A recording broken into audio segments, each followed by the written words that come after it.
speaker is Amanda Gonzalez. Amanda is the executive director of Colorado's Common Cause, a nonpartisan organization that works to create an open, honest, and accountable government, where she chairs the Just Vote Colorado Election Protection Coalition.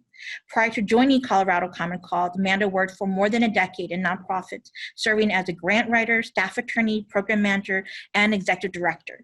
So thank you so much, Amanda. Hi, thank you so much for having me. So I've got a pretty dense slide deck today, and I'll just caveat that there's a lot of information that I'm going to try and get through, so you'll have to forgive me if I go a little bit quickly. I was told that I would be speaking with a really brilliant group of engaged women. And so it just seemed like it was useful to give you guys the full big picture. And my hope is that you'll get a lot of information thrown at you, and you'll be able to understand sort of where the best places for you to plug in are. I know that we have a group that has a lot of different talents and specialties to contribute to, and I just wanted to make sure that we hit all of those things. So what we're going to be talking about in the next 20 minutes or so is another way that you can influence your circle of influence, right? You've been talking about your networks, you've been talking about the ways to engage and activate them, and this is just another way where you can be of service to your community. So the first thing that I'm hoping that you take away from this is that this is year-round work, and that there are a lot of resources available to you. So this is just an example of sort of how we think about the work at Common Cause year-round. So we take data from the last election cycle. We're doing advocacy work with elections officials. We are passing voter-friendly laws. We're making sure that those laws and policies work. And then we are training teams of attorneys and non-attorneys, people who are active in their community, to engage in the days leading up to the election. Okay. So let's talk about some of the ways that we do that. We can go on to the next slide.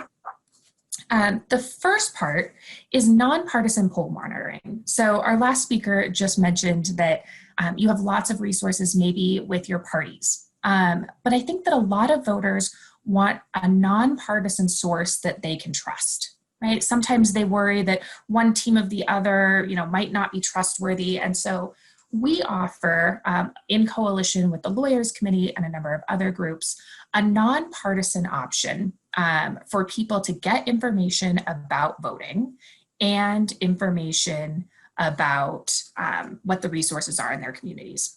So if you wanted to get involved with this nonpartisan work, and I know that everybody kind of picks what's right for them, I would encourage you to check out protectthevote.net. That is a national place where you can sign up to get involved with election protection work that is nonpartisan, if that's what's right for you. It's an online hub for coalitions all throughout the country. In 2018, we had over 6,500 people volunteer in order to be poll monitors. And these are people that monitor election sites and that are reflective of their communities. So if you go to the next slide, this is kind of the back end. So we have a couple team leads in every state. When you sign up at protectthevote.net, you get dumped into this database, and then the leads get spreadsheets like these. And then we go to work matching people to figure out where we can best use everyone's talents, right? So sometimes we have attorneys sign up, and I'll talk about our call centers in just a bit. But no matter who you are, no matter who is part of your community, we have a job for you in election protection. So if this is the kind of work that you want to do in the days leading up to the election, definitely get plugged in. So we can go to the next slide. And we're going to train absolutely anybody who is committed to protecting the vote, full stop. And I promise that there is a role for everyone in this work, right? So, you've got some photos of the kinds of trainings that we did in the past, and this will look a little bit different this year. Obviously, I think all of our trainings will be online. So they're all going to be virtual. A number of our opportunities to volunteer are going to be virtual. So in the past, maybe we had people go into polling locations. We might be doing less of that this year. In Colorado, for example, one of the activities that we recruit people for is almost like a secret shopper. So we have early voting here, and we recruit people to go into their nearest voter service and polling center. We give them a checklist of things that they're looking for ADA compliance and for legal compliance, right? So, when you got to the location, was it a door that anybody would be able to get into? Was there parking available for people with disabilities, and would you feel safe using that parking? An example of that, one year we actually had a location, I believe it was a church. There was ADA parking, but it was down a really steep hill. And so if you were in a wheelchair, it actually was something you wouldn't probably have felt safe using. Those feel like little things, but they're actually really important because that can be the barrier to somebody voting.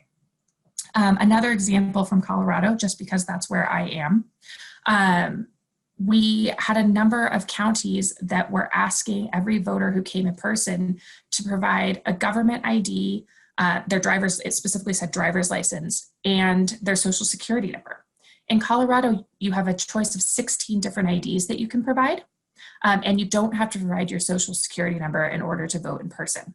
Right? This is another way that people might have been prevented from voting because maybe they showed up and they said, oh, I don't have those two things, I guess I can't vote, right? And that's not the law.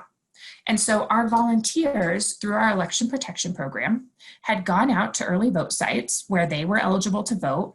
They took this checklist with them and they identified these issues early so that our team of attorneys could get involved and get them corrected in time for when most people would be voting. So it's really important. Almost all states will continue to have election protection volunteers in the field. These are all cute pictures of all of us hanging out together and making sure that voters have the information that they need, making sure that they're reporting any problems.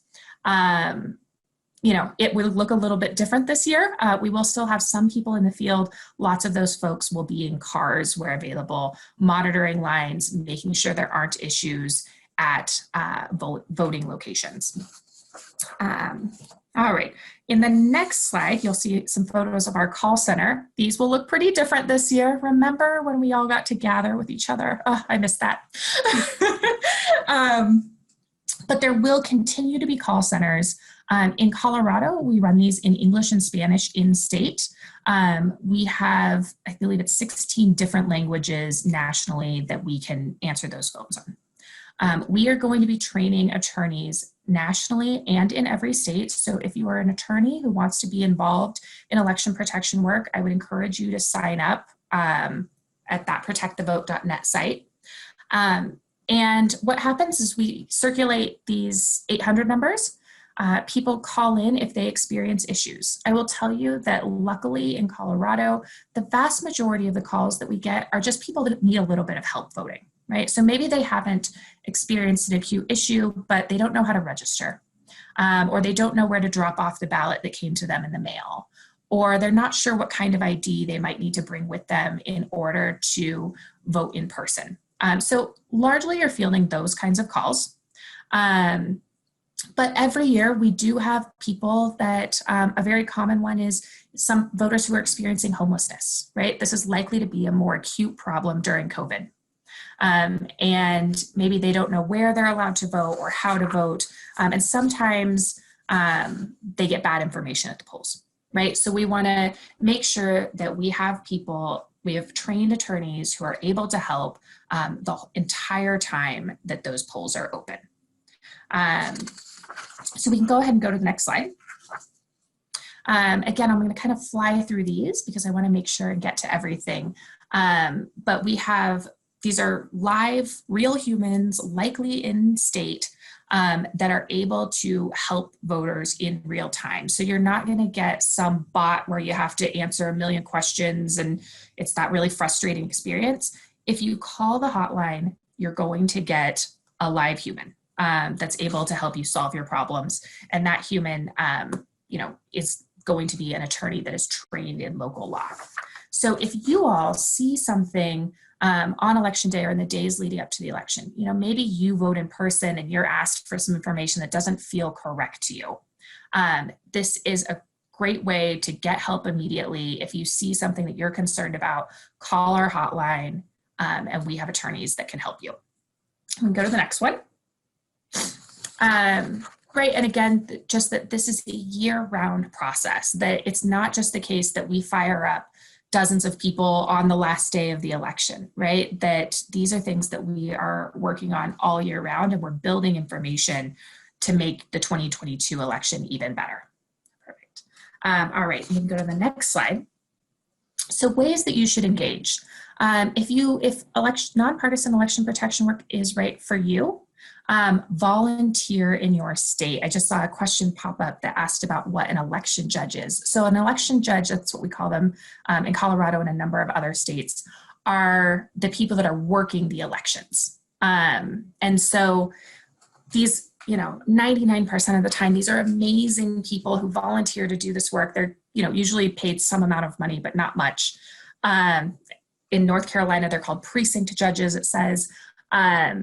It's really important that we have people that are committed to fair elections in positions like that. Every election cycle, we see nefarious actors trying to recruit election judges that are not committed to fairness. And so it's really important that people who are committed to fairness and want to protect our elections are in those positions. So if that's you, I encourage you to do that. Become a poll monitor in your state and help us monitor what's happening in the field. If you're an attorney, become one of the people that helps us answer those lines. Again, you will be trained in all of these things. And then of course, when you're out and about, if you see something even that just doesn't feel quite right to you, we have a national database where we're tracking issues. And so it's fantastic to call in and let us know what's going on in the field, be the eyes and ears. Next, I want to talk about our text message hotline. So we created this in 2018 because I don't know about you, but I picked my hairstylist based on the fact that I could schedule online and I didn't have to call and talk to a human, right? So in addition to being able to call 866-R-VOTE and get help, you can also text usually a local line. We can actually go 2 slides forward for me. Oh, back one, sorry. Perfect. So this was one of my favorite texts that came through in 2018. Hi, I just spilled wine all over my ballot. What do I do? Right? Who hasn't been there? And so you're helping voters and making sure that they're getting good information, accurate information. Another example, actually out of a voter from Georgia, she was experiencing long lines at a polling place. She texted our system to get us regular updates so that a team of attorneys was on the alert and knew what was going on. We were giving her accurate information about what was going on, and she was going up and down the line, telling people what was going on, getting them to stay in line, and making sure that they were able to cast their vote. So it's a really great way to sort of have live communication with a team of people that's here to help you. All right. You can go forward. We would love more visibility for these programs, right? That we have this fantastic service that's available to anybody regardless of background or political affiliation.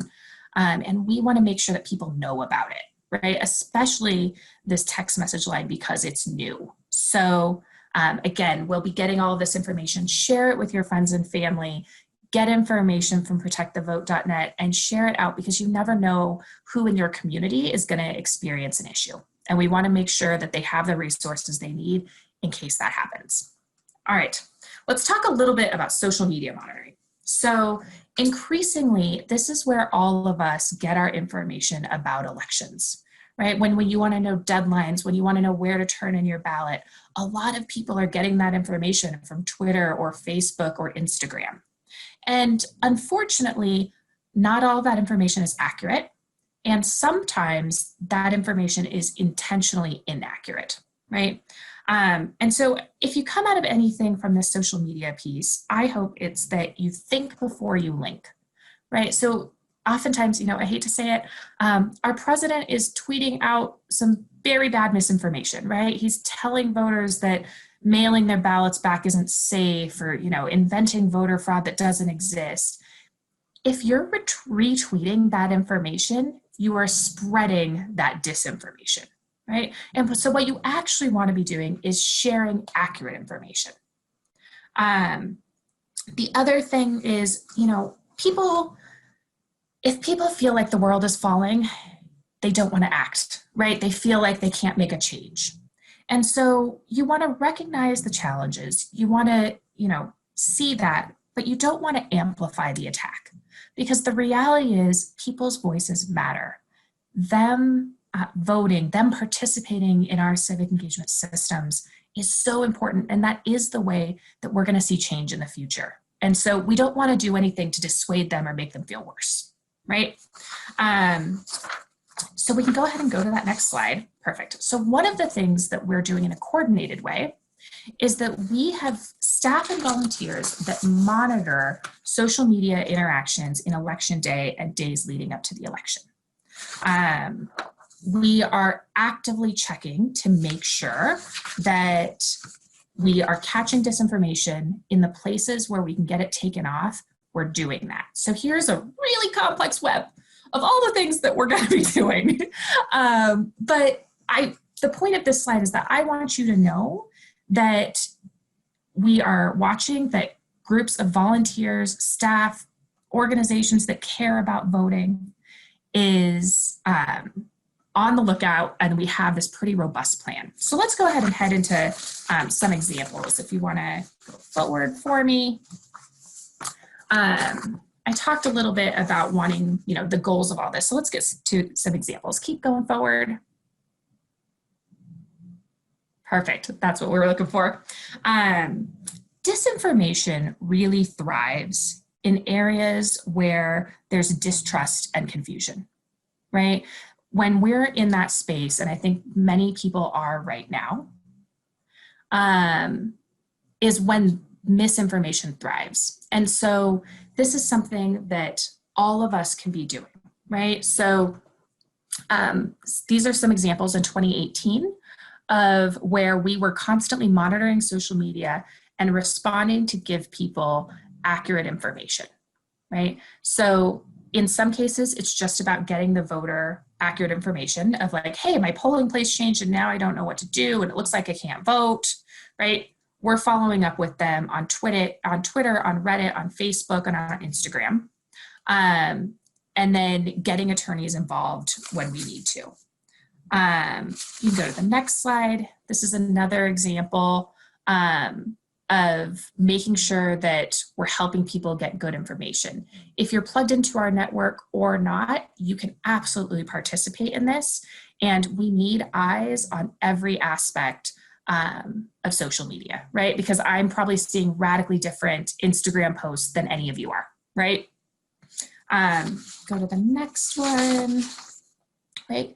So we want to not only correct misinformation, but we want to get good information out there. You all are leaders in your communities, and people are going to see lots of confusing information on the internet.